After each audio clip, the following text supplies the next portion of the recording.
Good evening, money persons. Welcome to Daily Money Show number 909 powered by Dito, which is India's highest rated insurance advisory platform. And ఈ రోజు daily money show విషయంకి వచ్చేసరికి ఈ రోజు market లో చాలా swings కనపడ్డాయి కదా. దీని రిలేటెడ్ గా ఉన్నటువంటి కంప్లీట్ ఇన్ఫర్మేషన్ ని మాట్లాడుకుందాం. దీంతో పాటు మార్కెట్ లో ఉన్న ఇంపార్టెంట్ అప్డేట్స్ అన్ని వన్ బై వన్ క్విక్ గా డిస్కస్ చేసేద్దాం. ముందుగా మార్కెట్ అప్డేట్ చూసినట్లయితే ఈ రోజు సెషన్ లో మన మార్కెట్ లో చాలా వాలటాలిటీ కనపడింది. చివరికి ఈ రోజు సెషన్ లో సెన్సెక్స్ 808 పాయింట్స్ కరెక్ట్ అయ్యి 81,688 పాయింట్స్ కి క్లోజ్ అయినట్లయితే నిఫ్టీ 200 పాయింట్స్ కరెక్ట్ అయ్యి 25,049 పాయింట్స్ కి క్లోజ్ అయింది. అండ్ ఈ రోజు సెషన్ లో మిడ్ క్యాప్ ఇండెక్స్ 1.04% కరెక్ట్ అయినట్లయితే స్మాల్ క్యాప్ ఇండెక్స్ 0.7% కరెక్ట్ అయింది. అండ్ బ్యాంక్ నిఫ్టీ 0.56% కరెక్ట్ అయింది. ఈ రోజు సెషన్ లో కూడా మన మార్కెట్ లోని చాలా ఎక్కువగానే ప్రెషర్ కనపడింది కదా. దీనికి రీజన్ నిన్న ఆల్రెడీ మన డైలీ మనీ షోలో మాట్లాడుకున్నాం. ఇజ్రాయెల్ అండ్ ఇరాక్ మధ్యన వార్ తోని గ్లోబల్లీ కన్సర్న్స్ అయితే బాగా పెరిగిపోయాయి. ఎందుకంటే ఈ వార్ ఇంటెన్సిటీ పెరిగినట్లయితే క్రూడ్ ప్రైస్లు ఇంకా పెరగచ్చు. అండ్ అంతేకాకుండా రెడ్ సీలో ఇష్యూస్ పెరిగిపోతాయి కాబట్టి సప్లై చైన్ కూడా ఇంపాక్ట్ అయ్యేటువంటి అవకాశం ఉన్నదని చెప్పి గ్లోబల్ మార్కెట్స్ అయితే భయపడుతున్నాయి. దీంతో పాటుగా ఇప్పుడు ఇజ్రాయెల్ వాళ్ళు ఇరాన్ కి చెందినటువంటి ఆయిల్ ఫెసిలిటీస్ ని టార్గెట్ చేసేటువంటి అవకాశం ఉన్నదని చెప్పి గ్లోబల్లీ కన్సర్న్స్ అయితే పెరిగాయి. ఒకవేళ వీళ్ళు ఇరాన్ కి చెందినటువంటి ఆయిల్ ఫెసిలిటీస్ ని కనుక టార్గెట్ చేసినట్లయితే క్రూడ్ ప్రైస్లు అమాంతం పెరిగిపోయేటువంటి అవకాశం ఉన్నది కదా. సో ఈ కన్సర్న్స్ తోనే ఒక్కసారి ఆల్రెడీ క్రూడ్ ప్రైస్ లో జంప్ కనపడింది. ఒకవేళ ఇజ్రాయెల్ కనుక ఇరాన్ కి చెందినటువంటి ఆయిల్ ఫెసిలిటీస్ ని అటాక్ చేసినట్లయితే ఈ క్రూడ్ ప్రైస్లు ఇంకా పెరిగేటువంటి అవకాశం ఉంది. ఇలా క్రూడ్ ధరలు ఇంతలా ఒక్కసారి పెరగడం అన్నది ఏ ఎకానమీకి కూడా మంచిది కాదు. సో దీంతోనే ఈ రోజు సెషన్ లో మన మార్కెట్ లోని ప్రెషర్ కనపడింది. ఈవెన్ దీంతో పాటుగా లాస్ట్ ఫ్యూ డేస్ గా మీరు అబ్జర్వ్ చేసినట్లయితే చైనా ఎప్పుడైతే వాళ్ళ ఎకానమీలోకి లిక్విడిటీని పుష్ చేయబోతున్నట్టుగా అనౌన్స్ చేసిందో దాంతోని మన మార్కెట్స్ లోని ఎఫ్ఐఎస్ సెల్లింగ్ అయితే కనపడుతున్నది. ఈ ఎఫ్ఐఎస్ సెల్లింగ్ తో కూడా మన మార్కెట్ లోని కొంత ప్రెషర్ అయితే మనం చూస్తున్నాం. అండ్ వీటితో పాటు ఈ సిచ్యువేషన్ లో రీటైల్ ఇన్వెస్టర్స్ అబ్జర్వ్ చేయాల్సినటువంటి మరొక ఇంపార్టెంట్ పాయింట్ కూడా ఉన్నది.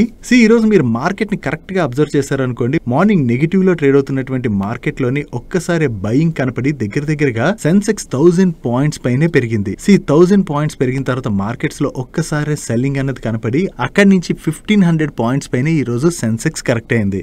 ఈ వాలటైల్ మార్కెట్స్ ఏవైతే ఉంటారో these are very tough markets. అంటే షార్ట్ టర్మ్ ఇన్వెస్టర్స్ అండ్ అలాగే ట్రేడర్స్ ఎవరైతే ఉంటారో వాళ్ళ రిలేటెడ్ గా ఇది చాలా టఫ్ కండిషన్స్. ఎందుకంటే ఇటువంటి టైంలోనే ఒకసారి బిగ్ ప్లేయర్స్ ఎవరైతే ఉంటారో వాళ్ళు కొంతవరకు మార్కెట్ తో ఆడుకుని ఉంటారు. అంటే మార్కెట్ లోని ఒక్కసారి స్ట్రాంగ్ గా బయింగ్ చేశారనుకోండి, మార్కెట్ లో కొంత పాజిటివ్ మూమెంటం బిల్డ్ అవుతుంది కదా. ఇలా మార్కెట్ లో పాజిటివ్ మూమెంటం బిల్డ్ అయ్యేసరికి అందరూ కూడా మార్కెట్ రికవర్ అయిపోతుందేమో అని చెప్పి కంగారు పడిపోయి ఒక్కసారి బయింగ్ అన్నది స్టార్ట్ చేస్తారు. అలా ఎప్పుడైతే బయింగ్ స్టార్ట్ అవుతుందో దాని తర్వాత పెద్ద ఇన్వెస్టర్స్ స్ట్రాంగ్ గా సెల్ చేయడం అన్నది స్టార్ట్ చేస్తారు. దాంతోనే మార్కెట్స్ లోని మనకి ఇంత వాలటాలిటీ కనపడేటువంటి అవకాశం ఉన్నది. సో అందుకని ఇటువంటి వాలటైల్ మార్కెట్ కండిషన్స్ లోని short term investors and traders ఎవరైతే ఉంటారో వాళ్ళు మార్కెట్ లో కొంత రికవరీ చూసేసరికి కంగారు పడిపోయి మీ ఇన్వెస్ట్మెంట్స్ ఆ ట్రేడ్స్ అయితే చేయకండి. ఎందుకంటే అలా చేసినట్లయితే ఈ విధంగా సెల్లింగ్ ప్రెషర్ క్రియేట్ అయింది అనుకోండి, మీ దగ్గర ఉన్నటువంటి డబ్బులన్నీ కూడా కోల్పోయి నష్టపోయేటువంటి ప్రమాదం ఉన్నది. సో అందుకని ఇటువంటి వాలటైల్ మార్కెట్ కండిషన్స్ లోని మార్కెట్ తోని కొంచెం జాగ్రత్తగా ఉండడం అన్నది బెటర్. వన్స్ మార్కెట్ లో స్టెబిలిటీ కనపడింది అనుకోండి, ఒక 1-2 డేస్ అబ్జర్వ్ చేయండి, ఆ స్టెబిలిటీ కనపడింది అనుకోండి,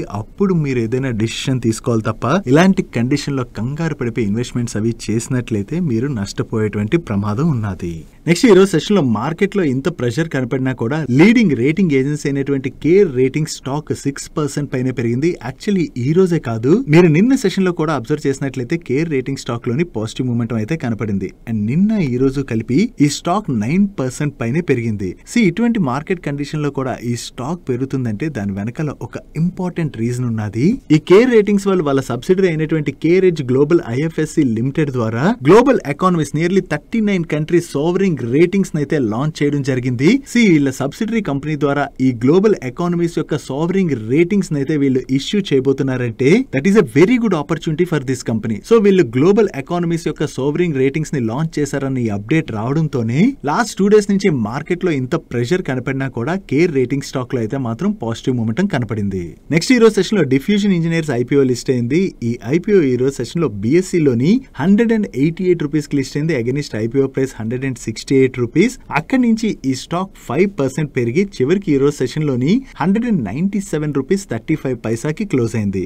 డే 1 రోజున ఈ స్టాక్ ఐపీఓ ఇన్వెస్టర్స్ కి 17.47% రిటర్న్స్ డెలివర్ చేసింది. డైలీ మార్కెట్ లో వచ్చేటువంటి ఇటువంటి ఇంపార్టెంట్ అప్డేట్స్ ని మీతో డీటెయిల్ గా షేర్ చేయడానికి మన మనీ పర్స్ టీమ్ ఏవైతే ఎఫర్ట్స్ పెడుతుందో ఆ ఎఫర్ట్స్ కనుక మీకు హెల్ప్ఫుల్ అవుతున్నట్లయితే ఈ వీడియోని మర్చిపోకుండా లైక్ చేయడానికి ప్రయత్నించండి.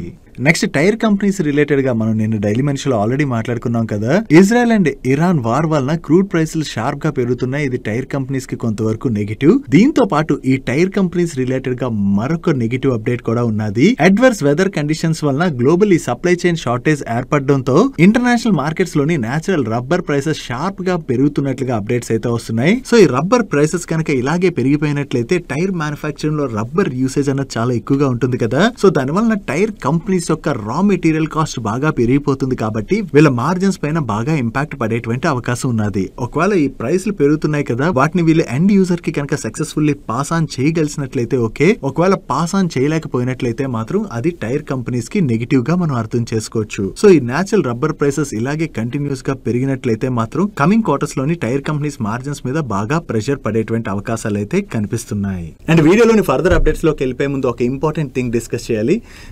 రీసెంట్ గా government of India senior citizens కి కూడా ఆయుష్మాన్ భారత్ స్కీమ్ ని అవైలబుల్ లోకి తీసుకొచ్చింది కదా. కాకపోతే దీని గురించి మన ఛానల్లో ఒక షార్ట్ వీడియోని రిలీజ్ చేశాక చాలా మంది మన తెలుగు స్టేట్స్ లోని ఈ Ayushman Bharat health insurance scheme ఏదైతే ఉన్నదో అది అవైలబుల్ గా లేదని చెప్పి కామెంట్స్ చేస్తున్నారు. ఒకవేళ ఆయుష్మాన్ భారత్ స్కీమ్ కనుక మీ పేరెంట్స్ కి అవైలబుల్ గా లేదనుకోండి, ఇగ్నోర్ చేయకుండా మీ పేరెంట్స్ పేరు మీద హెల్త్ ఇన్సూరెన్స్ మాత్రం వెంటనే తీసుకోండి. ఎందుకంటే రిమైనింగ్ కంట్రీస్ తో కంపేర్ చేస్తే మన కంట్రీలోని మెడికల్ ఇన్ఫ్లేషన్ అన్నది ఎక్కువ. అండ్ అంతేకాకుండా పేరెంట్స్ కి హెల్త్ రిస్క్ కూడా ఎక్కువగా ఉంటుంది కాబట్టి వాళ్ళకి మ్యాండేటరీగా హెల్త్ ఇన్సూరెన్స్ ఉండాలి. వన్స్ ఎవరికి ఏదైనా ప్రాబ్లం వచ్చి హాస్పిటలైజ్ అయ్యామనుకోండి, ఈ రోజుల్లో హాస్పిటల్ బిల్స్ ఎంత అవుతున్నాయి మీరు అందరూ అబ్జర్వ్ చేస్తున్నారు కదా. వన్స్ ఆ బిల్స్ పే చేసాం అనుకోండి, మనం దాచుకున్న డబ్బులన్నీ కూడా ఖర్చు అయిపోతాయి. అందుకనే ప్రతి ఒక్కరికి కూడా మ్యాండేటరీగా హెల్త్ ఇన్సూరెన్స్ ఉండాలి. అండ్ ఒకవేళ మీ పేరెంట్స్ ఇంకా షుగర్, బీపీ ఇటువంటివి ఏమైనా ప్రాబ్లమ్స్ లేవనుకోండి, హెల్త్ ఇన్సూరెన్స్ ముందుగానే తీసుకోవడం బెటర్. ఒకవేళ ముందుగా తీసుకున్నట్లయితే ఆ వెయిటింగ్ పీరియడ్ ఉంటుంది కదా, దాన్ని కూడా మనం హ్యాపీగా అవాయిడ్ చేయొచ్చు. సో మీరు ఎవరైనా మీ పేరెంట్స్ కి హెల్త్ ఇన్సూరెన్స్ తీసుకోవాలనుకుంటున్నట్లయితే కిందన వీడియో డిస్క్రిప్షన్ లోను కామెంట్ సెక్షన్ లోను డీటో వాళ్ళ లింక్స్ ఉంటాయి. ఆ లింక్స్ మీద క్లిక్ చేసి మీ కంఫర్టబుల్ టైంలో కాల్ కనుక బుక్ చేసుకున్నారనుకోండి, మీకు హెల్త్ ఇన్సూరెన్స్ రిలేటెడ్ ఎటువంటి డౌట్స్ ఉన్నా కూడా వీళ్ళ అడ్వైజర్ మీకు కాల్ చేసి ఆ డౌట్స్ అన్ని కూడా క్లారిఫై చేస్తారు. అండ్ వీళ్ళ దగ్గర నుంచి స్పామ్ కాల్స్ అంటే కంటిన్యూస్ గా కాల్ చేసి వేధించడం అటువంటివన్నీ కూడా ఉండవు. సో మీరు ఒకవేళ హెల్త్ ఇన్సూరెన్స్ తీసుకోకపోతే వెంటనే కాల్ బుక్ చేసుకుని హెల్త్ ఇన్సూరెన్స్ తీసుకోవడానికి ప్రయత్నించండి. Coming to Friday question. Last week Friday question లో భాగంగా మిమ్మల్ని వర్షం పడినప్పుడు ఒక చాలా మంచి స్మెల్ వస్తుంది కదా మట్టిలో నుంచి. సో ఆ స్మెల్ కి ఒక పేరు ఉన్నది. ఆ పేరు ఏంటని అడిగాను. దీనికి answer petrichor. And coming to this week Friday question, మన ఇండియాలోని ఒక సిటీని సిటీ ఆఫ్ జాయ్ అని పిలుస్తారు. ఆ సిటీ ఏది? మీకు ఆన్సర్ తెలిసినట్లయితే కింద కామెంట్ సెక్షన్ లో కామెంట్ చేయండి, లేదా నెక్స్ట్ వీక్ ఫ్రైడే డైలీ మనీషోలోని దీని ఆన్సర్ మీకు షేర్ చేస్తాను. Next steel tubes and allied products manufacture చేసేటువంటి జేటీఎల్ ఇండస్ట్రీస్ వాళ్ళ రిలేటెడ్ ఒక ఇంపార్టెంట్ అప్డేట్ ఉన్నది. ఈ జేటీఎల్ ఇండస్ట్రీస్ వాళ్ళ బోర్డు మీట్ అయ్యి ఫేస్ వాల్యూ 2 గా ఉన్న వీళ్ళ స్టాక్ ని ఫేస్ వాల్యూ 1 కి స్ప్లిట్ చేయడానికి అప్రూవ్ చేయడం జరిగింది. అంటే రికార్డ్ డేట్ నాటికి ఎవరి దగ్గర అయితే ఈ జేటీఎల్ ఇండస్ట్రీస్ యొక్క 1 స్టాక్ ఉంటుందో అవి 2 స్టాక్స్ గా మారబోతున్నాయి. అండ్ ఇంకా ఈ స్టాక్ స్ప్లిట్ రిలేటెడ్ గా వీళ్ళు రికార్డ్ డేట్ ని అనౌన్స్ చేయవలసి ఉన్నది. సో ఇక్కడ మార్కెట్ లో కొత్తగా వచ్చిన వాళ్ళు ఒక స్టాక్ 2 స్టాక్స్ గా మారిపోతాయంటే మనకి అడిషనల్ అడ్వాంటేజ్ వస్తుంది అనుకుంటారు. అటువంటి అడ్వాంటేజ్ ఏమి ఉండదు.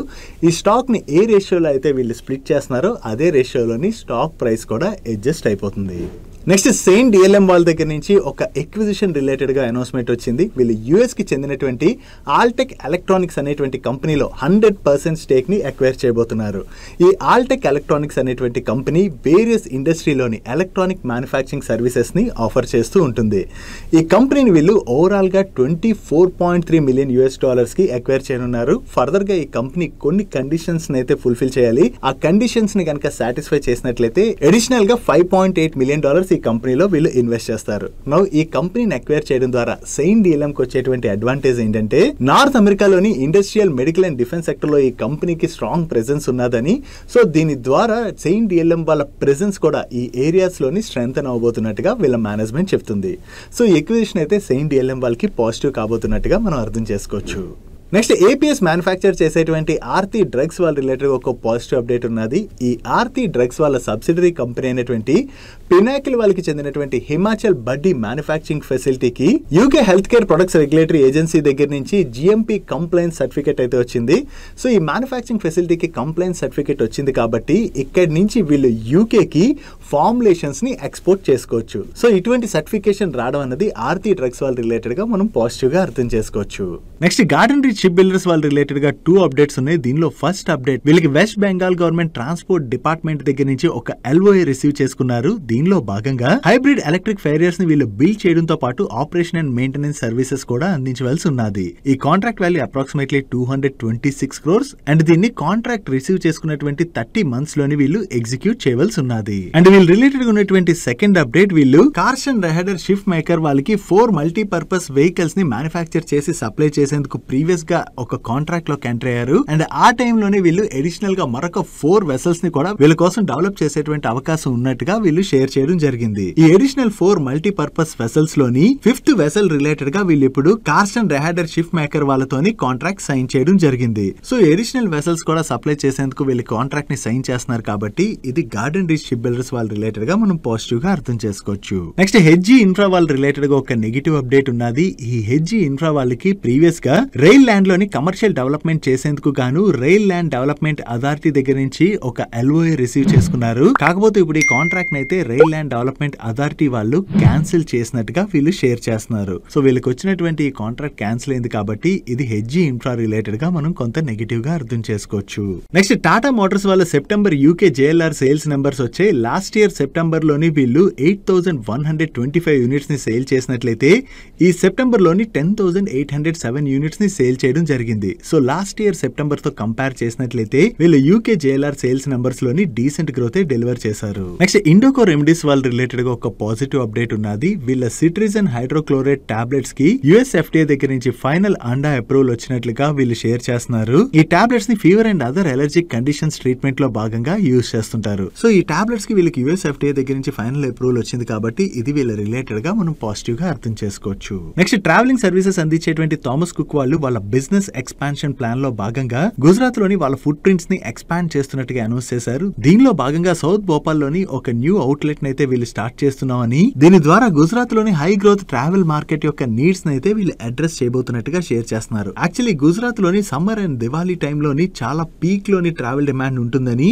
సో ఈ డిమాండ్ ఏదైతే ఉన్నదో దీన్ని అయితే వీళ్ళు క్యాటర్ చేయడానికి ప్రయత్నించడానికే గుజరాత్ లో వీళ్ళ బిజినెస్ అయితే ఎక్స్పాండ్ చేస్తున్నట్టుగా అనౌన్స్ చేయడం జరిగింది. సో వీళ్ళు ఇలా కొత్త అవుట్లెట్స్ ని ఓపెన్ చేసుకుంటూ వెళ్ళడం ద్వారా ఆ లోకల్ లో ఉన్నటువంటి కస్టమర్స్ యొక్క ట్రావెల్ డిమాండ్ వీళ్ళు క్యాటర్ చేయగలిసినట్లయితే దాని ద్వారా వీళ్ళ బిజినెస్ ఎక్స్పాండ్ అవుతుంది కాబట్టి ఇది థామస్ కుక్ వాల్ రిలేటెడ్ గా మనం పాజిటివ్ గా అర్థం చేసుకోవచ్చు. Next industrial and medical gases manufacture చేసేటువంటి ఇండియా వాళ్ళు పంజాబ్ లుధియానాలోని వీళ్ళు 250 metric tons per day capacity కలిగినటువంటి air separation unit commercial production అయితే స్టార్ట్ చేశారు. ఇది నార్త్ ఇండియా రీజియన్ లోని వీళ్ళ సెకండ్ ప్లాంట్. ఆల్రెడీ వీళ్ళకి ఒక ప్లాంట్ ఉత్తరాఖండ్ లో ఉన్నది. సో ఇక్కడ సెకండ్ ప్లాంట్ ని ఓపెన్ చేయడం ద్వారా ఈ రీజియన్ లో ఉన్నటువంటి కస్టమర్స్ కి క్రయోజెనిక్ గ్యాసెస్ ని వీళ్ళు సప్లై చేయబోతున్నట్టుగా షేర్ చేయడం జరిగింది. సో ఇక్కడ న్యూ ప్లాంట్ కమర్షియల్ ప్రొడక్షన్ అయితే స్టార్ట్ చేసేసారు కదా, దీని ద్వారా నార్థన్ రీజియన్ లో ఉన్నటువంటి డిమాండ్ అయితే వీళ్ళు క్యాటర్ చేయడానికి ప్రయత్నిస్తున్నట్టుగా మనం అర్థం చేసుకోవచ్చు. నెక్స్ట్ అమ్యూజ్మెంట్ పార్క్స్ ఆపరేట్ చేసేటువంటి వండర్లా వాళ్ళ బోర్డు ఈ రోజు మీట్ అయ్యి 1 or more ట్రెంచెస్ లోని వేరియస్ రూట్స్ లోని వాళ్ళ ఈక్విటీ షేర్స్ ని ఇష్యూ చేయడం ద్వారా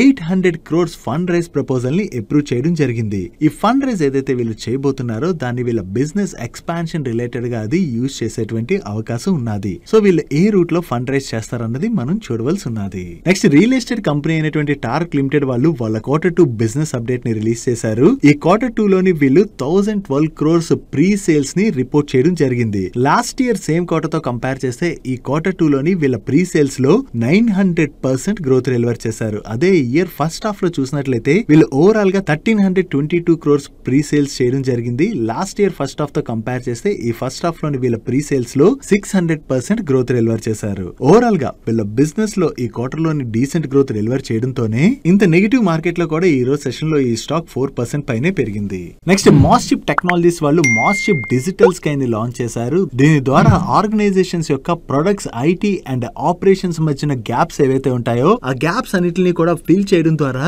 ఆర్గనైజేషన్స్ యొక్క పెర్ఫార్మెన్స్ అయితే ఇంప్రూవ్ చేయొచ్చు అని చెప్పి వీళ్ళు షేర్ చేస్తున్నారు. సో వీళ్ళు లాంచ్ చేసినటువంటి ఈ మాస్షిప్ డిజిటల్ స్కై కి గనక మార్కెట్ లో మంచి రెస్పాన్స్ వచ్చింది అనుకోండి, అది మాస్షిప్ టెక్నాలజీస్ వాళ్ళ రిలేటెడ్ గా పాజిటివ్ కానుంది. వీళ్ళు మాస్షిప్ డిజిటల్ స్కై ని లాంచ్ చేశారన్న అప్డేట్ తోనే ఈ రోజు సెషన్ లో ఈ స్టాక్ 3% పైనే పెరిగింది. నెక్స్ట్ ఐడిఎఫ్సి ఫస్ట్ బ్యాంక్ వాళ్ళు వాళ్ళ Q2 బిజినెస్ అప్డేట్ ని రిలీజ్ చేశారు. వీళ్ళ లోన్స్ అండ్ అడ్వాన్సెస్ లోని లాస్ట్ ఇయర్ సేమ్ క్వార్టర్ తో కంపేర్ చేస్తే ఈ క్వార్టర్ లోని 21.3% గ్రోత్ డెలివర్ చేసినట్లయితే కస్టమర్ డిపాజిట్స్ లోని ఇయర్ ఆన్ ఇయర్ లో 32.2% గ్రోత్ డెలివర్ చేశారు. అండ్ కాసా డిపాజిట్స్ లోని 37.6% గ్రోత్ డెలివర్ చేయడం జరిగింది. And last year same quarter లో వీళ్ళ కాసా రేషియో 46.4% గా ఉంటే అది ఈ క్వార్టర్ కి 48.9% కి పెరిగింది. నెక్స్ట్ బజాజ్ హౌసింగ్ ఫైనాన్స్ వాళ్ళు కూడా వాళ్ళ Q2 బిజినెస్ అప్డేట్ ని రిలీజ్ చేశారు. ఈ Q2 లోని వీళ్ళు first time 1 lakh crores AUM mile stone ని క్రాస్ చేయడం జరిగింది. And last year same quarter తో కంపేర్ చేస్తే ఈ క్వార్టర్ లోని వీళ్ళ AUM లోని 26% గ్రోత్ డెలివర్ చేశారు. And last year same quarter లో వీళ్ళ లోన్ అసెట్ 70,954 crores ఉన్నట్లయితే అవి ఈ ఇయర్ సెప్టెంబర్ క్వార్టర్ ఎండింగ్ నాటికి 89,860 crores కి రీచ్ అయ్యాయి. That's it for today's daily money show guys. And ఈరోజు డైలీ మనీ షోని ఎండ్ చేసే ముందు ఇందాక మాట్లాడుకున్నాం కదా, పేరెంట్స్ కి హెల్త్ ఇన్సూరెన్స్ ఉండడం అన్నది ఎంత మ్యాండేటరీయో.